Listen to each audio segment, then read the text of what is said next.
Hello and welcome to another video. Today in the post-holiday season I'm gonna show you the plants that we acquired, bought or found or adopted during these last weeks of holidays. These were as well the hottest weeks we've had in the whole season, so join me for a little tour.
Alex,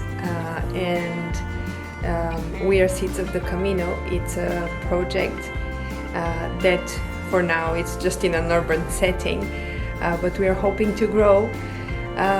So we are growing all our plants and we are cultivating our allotment in zone 9, and most of the season we do have some gardening activity. This is why so late in the season we buy plants, and in the couple of weeks, these last couple of weeks were probably the hottest in our whole season. Our average temperature this season was around, I can say, 28, 30, 31. That was more or less the range. It was quite okay. We have had some days of 38, 40, 41 in the last 2-3 weeks, which has been quite hot. Normally it is not like the temperatures are not that low. I mean, this summer was really unusual in that sense, because in July most of the days were around 28, 30 degrees. We have some marine influence because the beach is only 30 kilometers away or less. So yeah, we're blessed in that sense. And I'm gonna show you the plants that we have the starts that we have for autumn that were started on the 1st of August, and I'm gonna show you the other plants that we've bought too.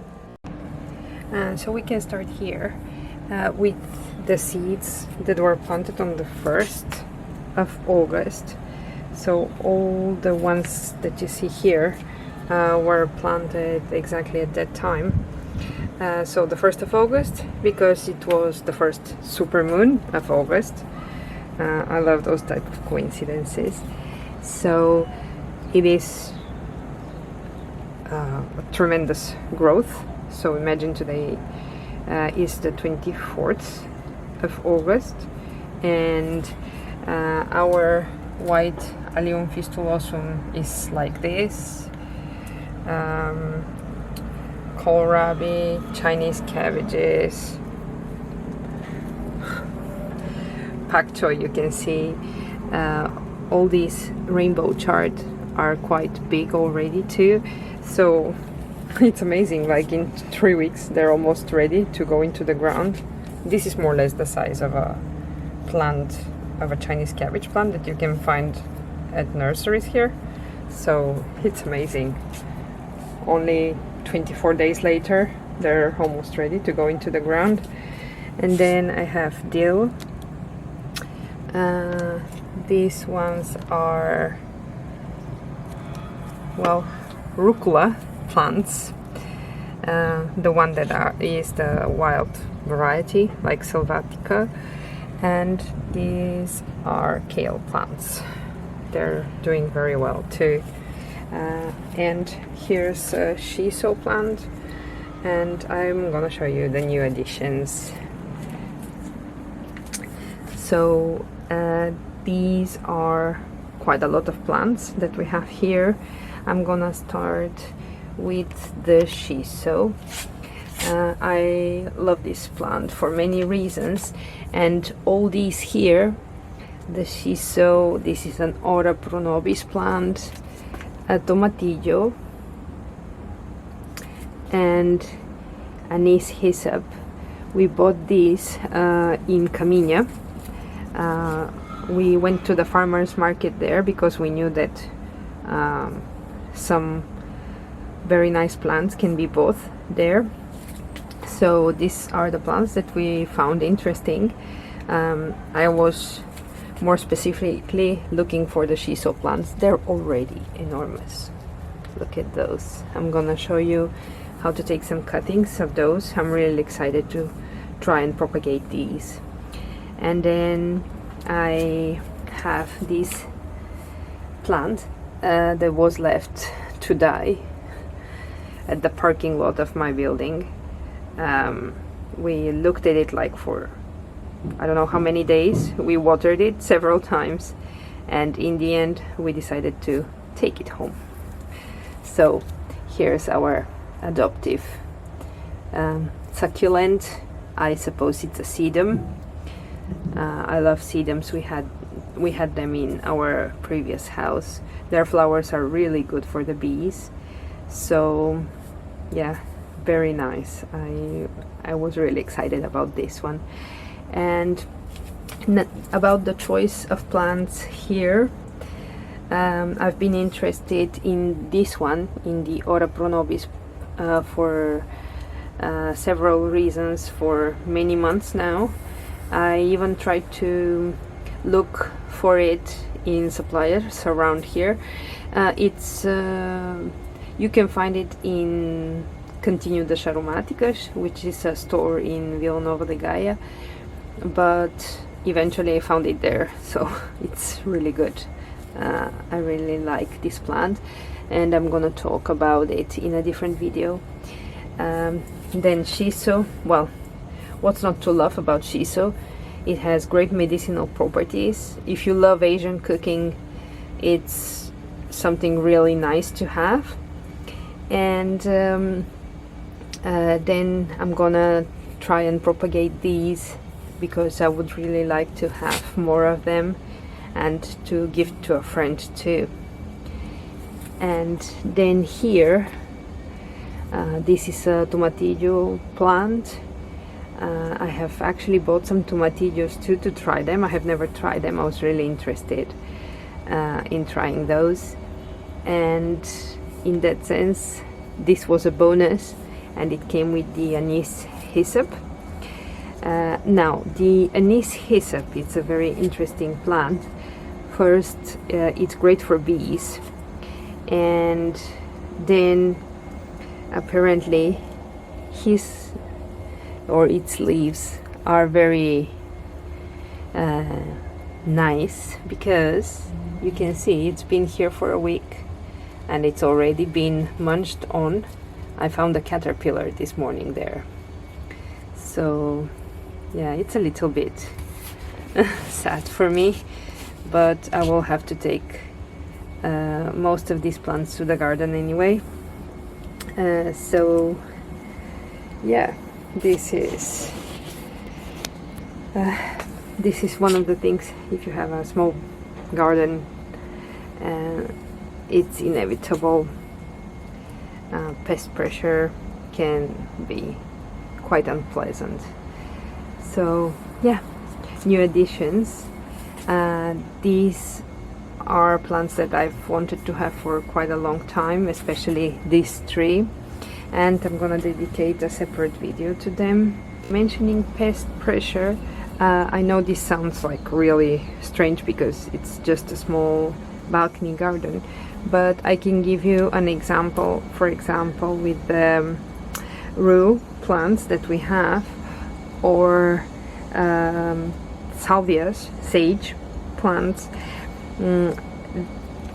I had, like, for example, this one is quite rough at the moment, but I had another one that I planted in the garden and it's doing better. So for example, sage plants were completely eaten, always, like in our garden, always. Either caterpillars, or I have like some bugs on the leaves. So you are going to see them there. They're just sitting there like tiny. They do jump. I really don't know what these are. I've tried to like clean them, pick them, squish them. So with caterpillars it's the same. You have one or two and they eat a plant like this, for example, in matter of days. So this is why I had to take, for example, the other variegated sage that I have. I took it to the garden. It's doing better there than here, because here it was eaten all the time. So yeah, when I say pest pressure, like, you walk around and you always look for these little black